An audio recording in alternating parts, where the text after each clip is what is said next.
In 2025, starting your own business is one of the riskiest financial decisions that you can make. I'm going to show you exactly why 95% of startups fail within the first 5 years after getting started, and why there is a much safer way to business ownership that no one is talking about. After leaving JP Morgan and acquiring 7 businesses that generate over $850,000 a year in profit, I've learned that there's a much smarter way of becoming a business owner, and it doesn't involve risking everything that you have. In the first year alone, nearly 20% of new businesses fail because they run out of cash flow before they're able to generate meaningful revenue. Most founders underestimate how long it actually takes to get paying customers. By year 2, 45% of businesses have closed their doors. The reality is that customer acquisition costs are much higher than anticipated, and they run out of cash flow faster than they think. After 5 years, 95% of startups have failed. Even the ones that seem promising early on eventually crumble under the weight of rising costs, competition, and market changes. The average founder loses $58,000 of personal savings trying to keep their business afloat. Many of them drain their retirement accounts and max out their credit cards just to make payroll. Most founders work over 80 hours a week for the first 3 years when they start their business, missing birthdays, anniversaries, and missing key family moments. Stress takes a massive toll on their relationships. Less than 1% of startups ever receive venture funding. So that means 99% are bootstrapping the entire way, which means every single dollar is coming from your pocket. 67% of founders regret starting their business, wishing that they had taken a different path to entrepreneurship that didn't risk so much of their personal savings. Any tech startup that you launch today could be completely obsolete in the next year, as AI capabilities are advancing exponentially. The landscape is literally changing every week. Look at what happened to the people who were building software businesses when ChatGPT launched. Entire business models were wiped out overnight. This pattern is going to repeat across multiple industries. New AI models are launching weekly that can literally replace entire teams of people. What took 50 employees to do before can now be done with 1 employee and 1 good AI. Building a startup in 2025 is like building a house on quicksand. Everything keeps shifting under your feet as technology evolves. Founders spend years building services and products that can literally vanish with 1 AI update. Your competitive advantage today could be absolutely worthless tomorrow. Even industries that people think are AI proof are being disrupted. Legal, medical, accounting, nothing is safe from automation and AI advancement. The payroll nightmare is real. When you're starting from scratch, you're responsible for every employee's livelihood. I've seen countless founders drain their life savings just so they can make the next payroll. Legal and accounting fees pile up fast. Most founders don't even realize how much money it takes just to stay compliant. Basic legal work starts at $500 an hour. Marketing is more expensive than ever before. I see this in my construction company. What used to cost $5 per lead now costs $50. The costs just keep climbing. Equipment and overhead will drain you. Even basic office setups will cost you tens of thousands of dollars before you even make your first dollar in revenue. The regulatory burden is massive, especially if you're in specialized industries like medical and finance. The paperwork alone can be a full-time job. The family cost is what really hurts. I lived this at JP Morgan. I saw my colleagues missing baseball games, not being there for their kids or their wives on anniversaries and birthdays, and it's time they're never going to get back. Instead of starting from scratch, you can buy an existing profitable business that's already survived the hardest years. These established businesses come with 5 years of proven financial stability and records, a loyal customer base that generates recurring revenue,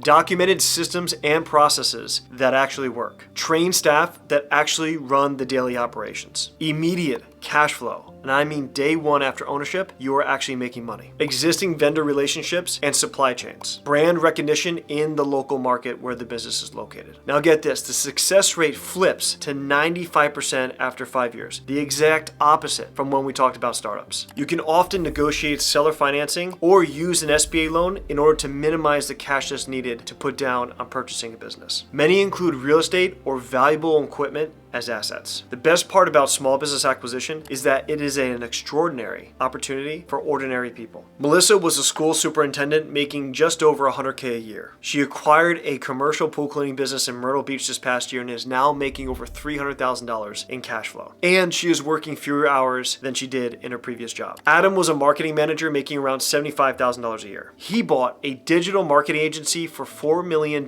with zero down of his own money and is now on track to make over $1 million a year in profit. Lindsay went from being a customer success manager to now buying a carpet cleaning business. She replaced her income in 7 months and now makes over $150K a year in cash flow. Zach used his medical background to buy a practice that is now going to cash flow over $975,000 a year. And the seller financed part of the deal. And by the way, none of the names I just mentioned had any prior business experience. All of them closed their deals within 6 to 8 months of joining our program. All used some of the creative financing strategies that I teach in order to minimize the amount of cash they had to put down to acquire the business. And all now have more freedom and income than they did previously. 13 million baby boomers need to sell their businesses over this next decade in order to retire. This represents over $15 trillion in value that needs to exchange hands. It is the largest wealth transfer in history, and there are so few people who actually know about it. The majority of owners, 60% of them, do not have children that are interested in taking over their business once they retire. Many of these owners are willing to sell or finance 20 to 30% of the purchase price in order to sell these businesses. And if you're using an SBA loan, you can finance up to 90% of it through the bank. You can also structure zero money down deals using creative financing strategies. The businesses that we focus on are recession resistant and will not be replaced by AI. The time to act is right now. If you want to learn exactly how to acquire your first business in the next 6 months, using the same strategies my students have used to generate 6 to 7 figures of profit in their first year, I have something for you. I have a program called Acquisition Ace where we hold your hand the entire process to your first acquisition. We've helped hundreds of students to acquire their first business with little to zero down. If you're still not convinced, I have a full-length free course on my channel where I break down this opportunity in detail. Thanks for watching.